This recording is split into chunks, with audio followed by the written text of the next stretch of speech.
श्री वाहिगुरु साहब जीओ। गगन दमामा बाजियो परयो निशाने काओ, खेत जो मांडियो सूरमा अब जूंजन को दाओ। सूरा सो पहचानिए जो लरै दीन के हेत, पुरजा पुरजा कट मरै कबू न छाड़ै खेत।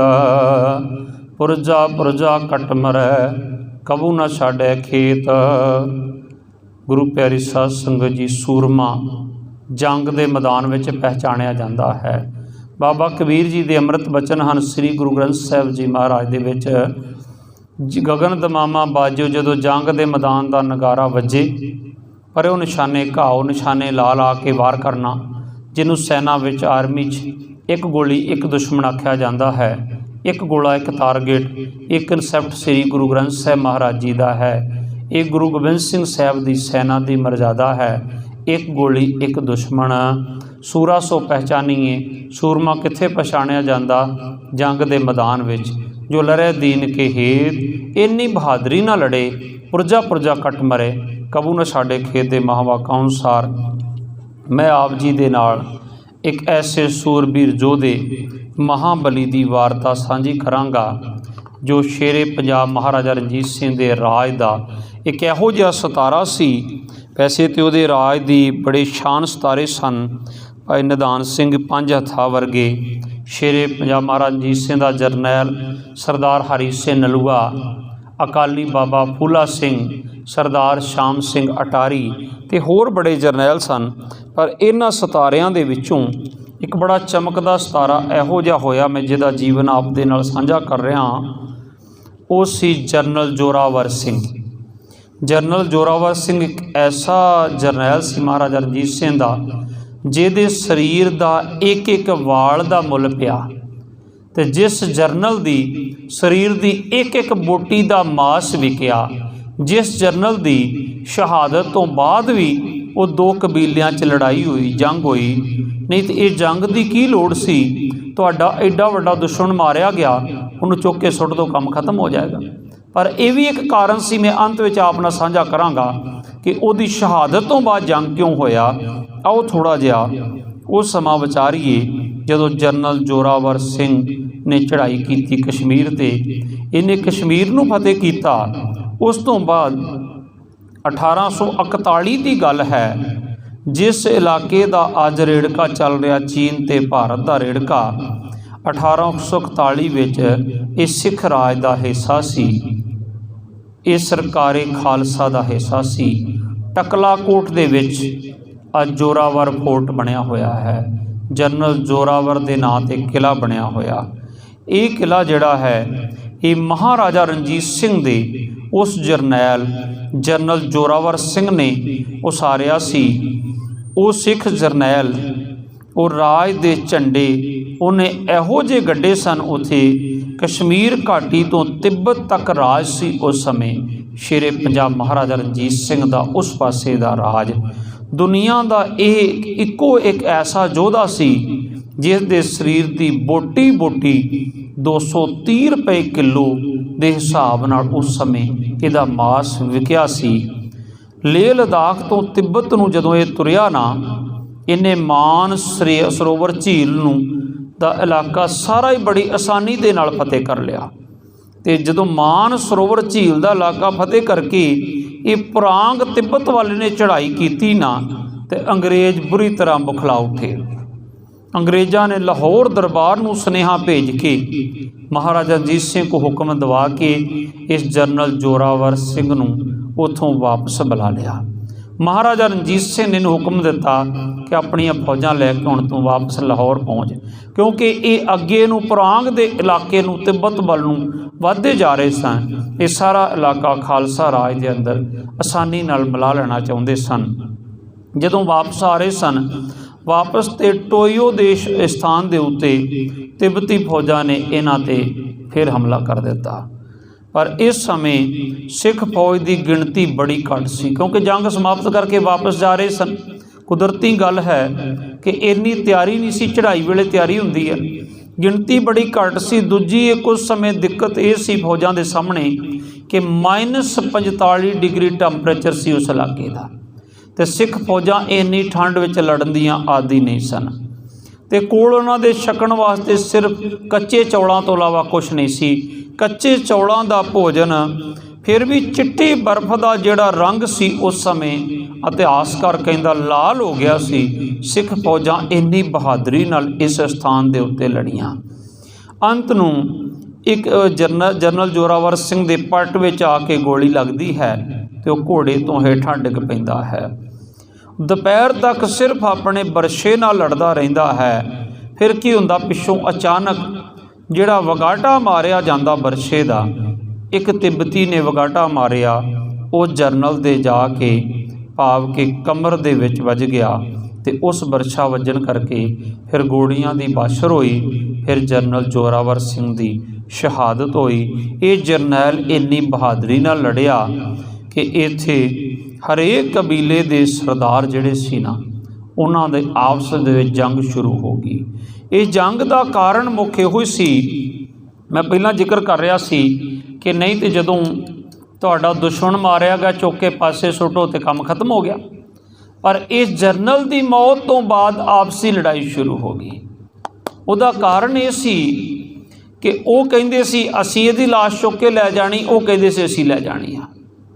कारण इहदा ये सी कि वो तिब्बती लोग मनदे हन कि शेर दा मांस घर विच रखो ते कदे बच्चे घर विच डरदे नहीं, ते घर विच बच्चा पैदा होने वाला जिहड़ा वो बड़ा जरनैल ते योधा पैदा हुंदा है, ते इदों वड्डा दुनिया ते शेर कोई हो नहीं सकता। वो मनदे सी जिन्नी बहादरी दे नाल ये जनरल जोरावर सिंह उत्थे जंग लड़े सन। फिर उन्होंने सलाह की ठीक इहदा मुल पा लिया जाए। जिहड़े लड़न वाले सिपाही सन उन्हां दे हिस्से एक एक वाल आया, एक एक वाल पुट के वो सारे घरां दे विच रखण वास्ते उहदे एक एक केस का एक एक रोम का मुल पिया।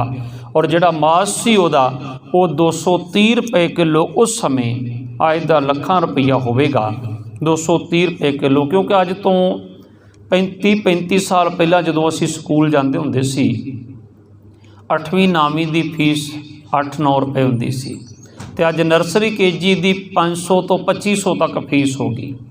जे 20-25-30 साल 9 रुपए 2500 विच बदल गए तो उस समय का वारता 1841 के 230 रुपये जिहड़े आ, मन के चलो कि अज लख के बराबर तो नॉर्मली गल है कि होणगे।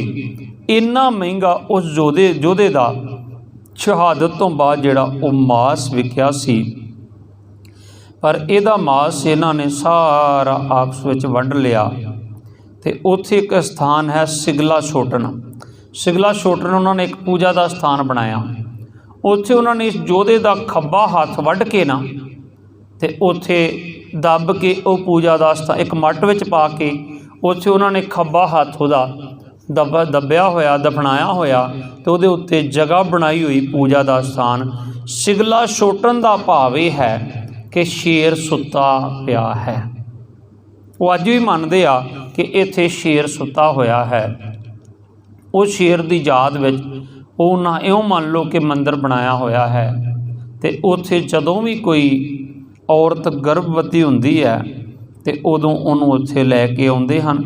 उत्थे वो मत्था टेकदी है तो परिक्रमा करदी है, तो परिक्रमा करके अरदास करदी है कि हे जनरल जोरावर सिंह, जिहड़ा मेरी कुख च बच्चा पल रहा वो तेरे वर्गा बहादुर जरनैल होवे। ये मैं तेरे चरनां च अरदास बेनती जोदरी करदे हाँ। ये एक महाराजा रणजीत सिंह का ऐसा सूरबीर योधा महाबली जरनैल सी, जिहदी शहादत तो बाद भी इहदा जिहड़ा मास ते इहदे रोम है उन्हां दा भी मुल पिया सी।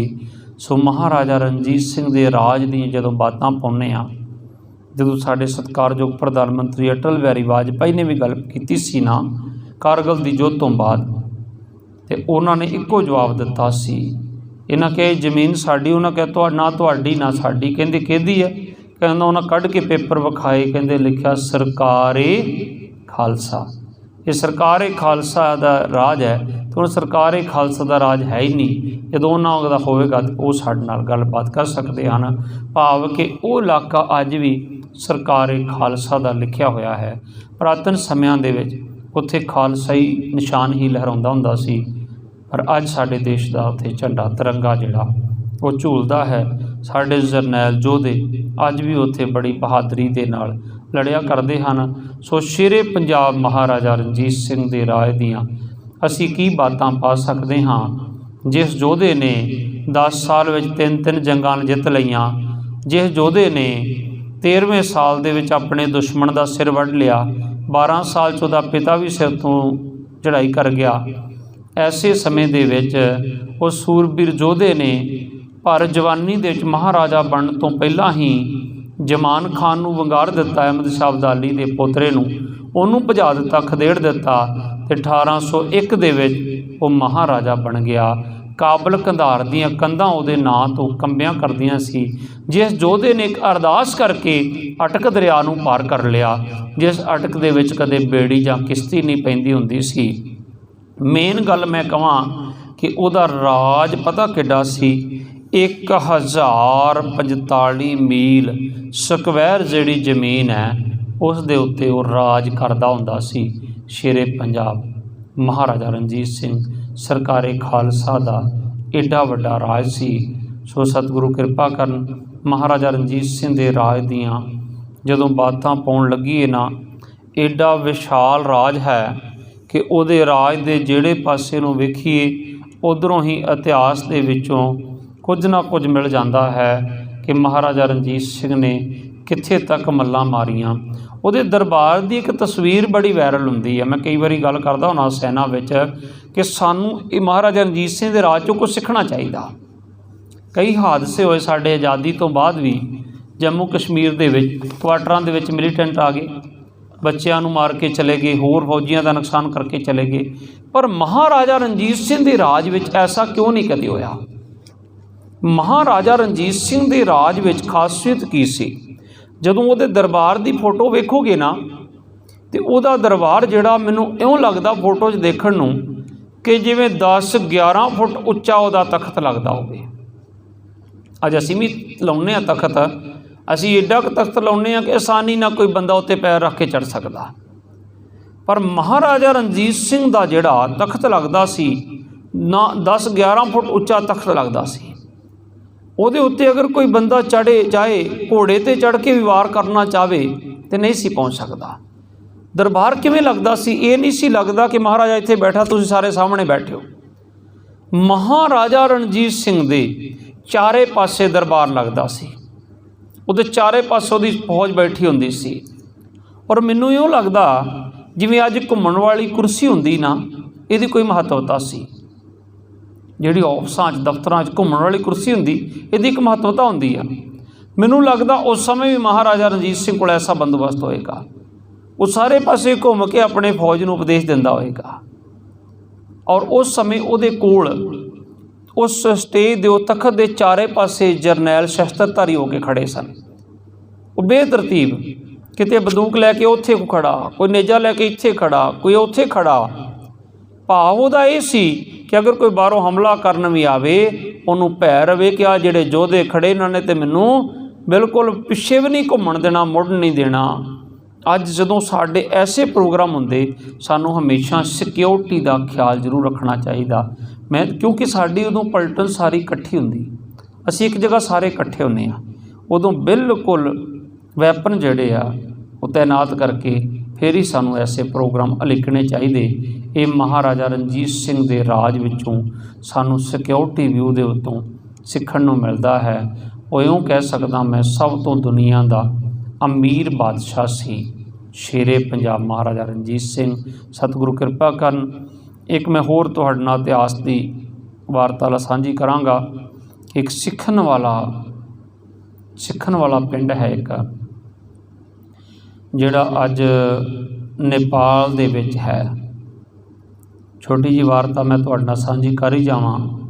सिੱਖਣ वाला पिंड जिहड़ा नेपाल दा वो पिंड है जिथे महाराणी जिंद कौर जदों कैद विचों भज के नेपाल पहुंची सी ना, ਤੇ ਨੇਪਾਲ ਦੇ ਰਾਜਾ ਜੰਗ ਬਹਾਦਰ ਨੇ ਮਹਾਰਾਣੀ ਨੂੰ ਸ਼ਾਹੀ ਕਿਲੇ ਵਿੱਚ ਨਿਵਾਸ ਦਿੱਤਾ ਸੀ।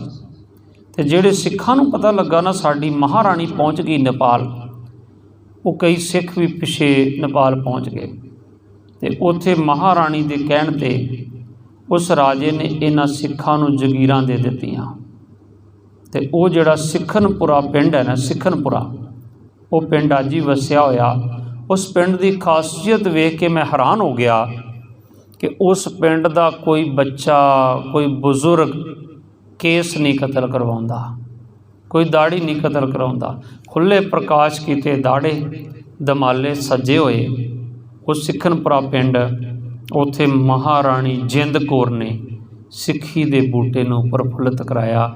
ਅੱਜ ਵੀ ਉਹ ਸਾਡੇ ਦੇਸ਼ ਤੋਂ ਬਾਹਰ ਨੇਪਾਲ ਦੇਸ਼ ਦਾ ਇੱਕ ਪਿੰਡ ਹੈ, ਪੰਜਾਬ ਦਾ ਪਿੰਡ ਨਹੀਂ, ਸਿੱਖਨਪੁਰਾ ਪਿੰਡ, ਜਿੱਥੇ ਅੱਜ ਵੀ ਸਿੱਖੀ ਪ੍ਰਫੁੱਲਤ ਹੋ ਰਹੀ ਹੈ। ਸੋ ਸਤਿਗੁਰੂ ਕਿਰਪਾ ਕਰਨ ਕਿਤੇ ਸਾਡੇ ਵੀ ਸਿੱਖੀ ਦੇ ਬੂਟੇ ਪ੍ਰਫੁੱਲਤ ਹੋ ਸਕਣ। ਜਿਨ੍ਹੇ ਅੰਮ੍ਰਿਤ ਨਹੀਂ ਛਕਿਆ ਅੰਮ੍ਰਿਤ ਛਕੋ, ਜਿਹਦੇ ਪਰਿਵਾਰ ਨੇ ਨਹੀਂ ਛਕਿਆ ਉਹ ਪਰਿਵਾਰ ਨੂੰ ਛਕਾਓ। ਘੱਟ ਤੋਂ ਘੱਟ ਹਰ ਸਿੱਖ ਪੰਜਾਂ ਸਿੰਘਾਂ ਨੂੰ ਤੇ ਅੰਮ੍ਰਿਤ ਜ਼ਰੂਰ ਛਕਾਓ ਤੇ ਗੁਰੂ ਸਾਹਿਬ ਦੀ ਖੁਸ਼ੀ ਪ੍ਰਾਪਤ ਕਰੋ। ਸਤਿਗੁਰੂ ਕਿਰਪਾ ਕਰਨ ਇਸ ਜਰਨੈਲ ਨੂੰ ਸਾਡੀ ਇਹੀ ਸ਼ਰਧਾਂਜਲੀ ਹੈ ਕਿ ਅਸੀਂ ਅੰਮ੍ਰਿਤ ਛਕ ਕੇ ਗੁਰੂ ਵਾਲੇ ਬਣ ਸਕੀਏ। ਸਤਿਗੁਰੂ ਕਿਰਪਾ ਕਰਨ ਕੋਈ ਬਚਨ ਵੱਧ ਘੱਟ ਬੋਲਿਆ ਗਿਆ ਹੋਵੇ। ਗੁਰੂ ਰੂਪ ਸਾਧ ਸੰਗਤ ਤੇ ਸ੍ਰੀ ਗੁਰੂ ਗ੍ਰੰਥ ਸਾਹਿਬ ਜੀ ਮਹਾਰਾਜ ਬਖਸ਼ਣ ਜੋਗਨ। ਬੁਲਾਓ ਫਤਿਹ ਜੀ। ਵਾਹਿਗੁਰੂ ਜੀ ਕਾ ਖਾਲਸਾ, ਵਾਹਿਗੁਰੂ ਜੀ ਕੀ ਫਤਿਹ।